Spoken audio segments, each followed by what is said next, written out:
Sí, muy bien. Les comparto sobre lo que hemos ido aprendiendo en el tema de la violencia, el tema de la reconstrucción del tejido social y en esta propuesta de los diálogos por la paz. Primero, la violencia es un fenómeno complejo, es un fenómeno multicausal y sistémico. No existe un único responsable, ni existe una única causa. Esto implica que la violencia nos hace mover nuestros pensamientos, nuestras apuestas y nos hace ver la necesidad de tener un diálogo y una actividad interinstitucional. Necesitamos del otro para mejorar las condiciones de paz. Se necesita de la familia, se necesita de la escuela, se necesita del empresario, se necesita de los gobiernos locales, sobre todo de los vecinos organizados, de las iglesias. Nos necesitamos para construir la paz. Los homicidios, los secuestros, los robos tienen en sus raíces tres debilitamientos. Hay un debilitamiento de la narrativa comunitaria, porque se ha posicionado una narrativa de éxito individual, de fracaso o de miedo. Y esto debilita el vínculo social.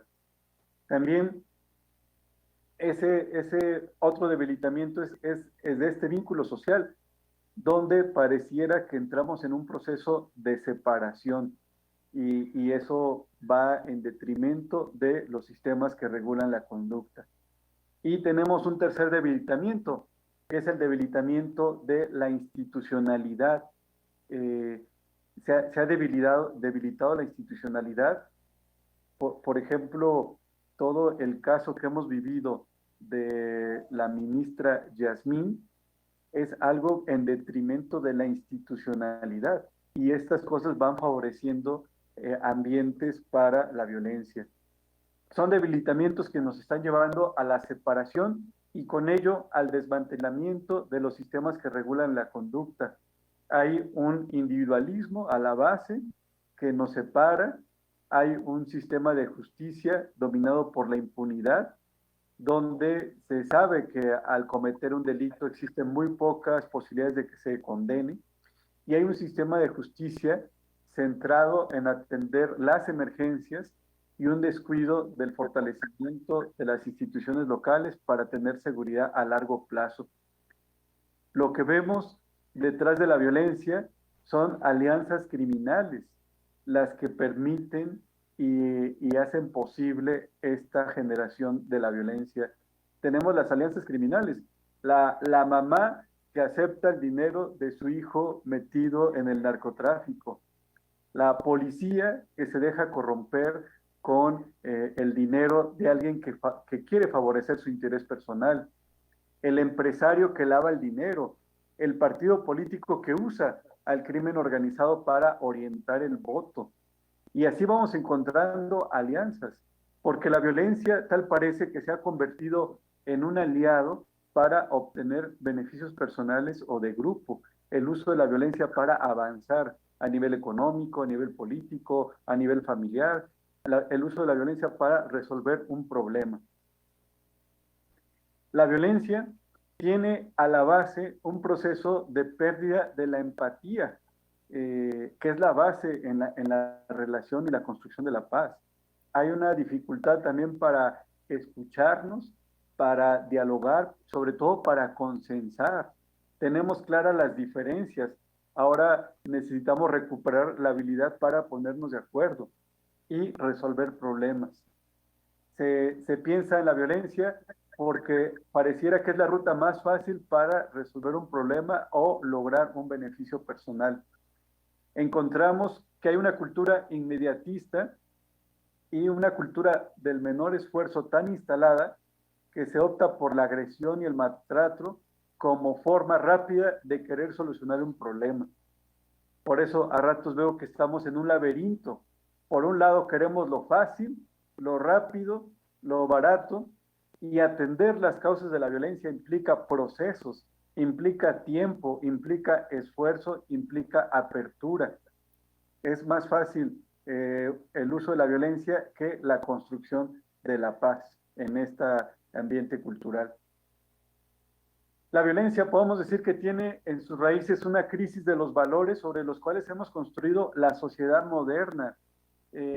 Al estudiar y al analizar, yo llego hasta ese lugar. Está una crisis de nuestra idea de individuo, nuestra idea de felicidad, nuestra idea de progreso, la idea del Estado, de la democracia, del mercado. Ese es el paradigma que está en crisis. Necesitamos recuperar otros paradigmas para poder entender qué pasa y encontrar horizontes. Yo lo que he escuchado tanto en México como otros países de América Latina, que se está generando cierta conciencia para recuperar lo propio, para recuperar lo auténtico, y ahí nos reencontramos con el sentido de comunidad, nos reencontramos con los ritos, donde se construye el sentido de nosotros, y nos reencontramos con la palabra, la palabra viva, la palabra que inspira, la palabra que nos abre los horizontes. Toda esta complejidad que vemos detrás de la violencia implica escucharnos, implica conversar, implica apertura, implica diálogo, implica discernimiento, implica diálogo interinstitucional e interdisciplinario, implica humildad, el dejarnos sorprender.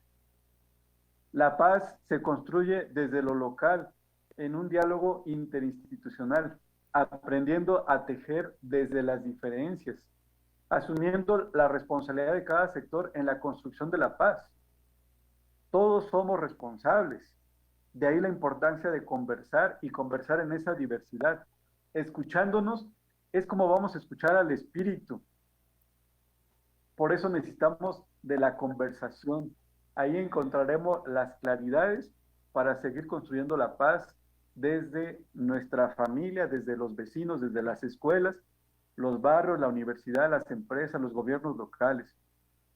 A mí me alegra mucho que esta propuesta sea acogida por la UIC, esta Universidad Intercontinental, porque en la universidad, en esa diversidad disciplinaria, tiene la capacidad de entender qué nos está pasando. No lo va a hacer solo el derecho, no lo va a hacer solo la economía, solo la sociología. Necesitamos esas miradas disciplinarias distintas para entender qué nos pasa y encontrar caminos de construcción de la paz. Necesitamos construir una cultura de paz, recuperar el vínculo con el otro, volver a la comunidad, asumir nuestra responsabilidad como maestro, como papá, como vecino, como agente de pastoral, como sacerdote. Todos somos responsables en la construcción de la paz. Nos necesitamos. Es juntos cómo vamos a recuperar el buen convivir. Y en mi experiencia, solo la comunidad organizada y en alianzas con esta diversidad de instituciones es como puede hacer frente a la violencia. Tal pareciera que a algunos les beneficia el ambiente violento, sacan ventajas personales y solo, en mi experiencia, solo cuando la comunidad toma conciencia, empieza a organizarse, es como esto lo puede reencauzar para la construcción de la paz. Pues muchas gracias, estamos aquí a sus órdenes, gracias a Sinergia por este evento de apertura a los conversatorios por la paz, que es parte de la iniciativa de Diálogos Sociales por la Paz, es el primer paso, ya después vendrán los foros sobre justicia y seguridad, y así prepararnos para el encuentro nacional, que será del 21 al 23 de septiembre en la ciudad de Puebla. Pues muchas gracias.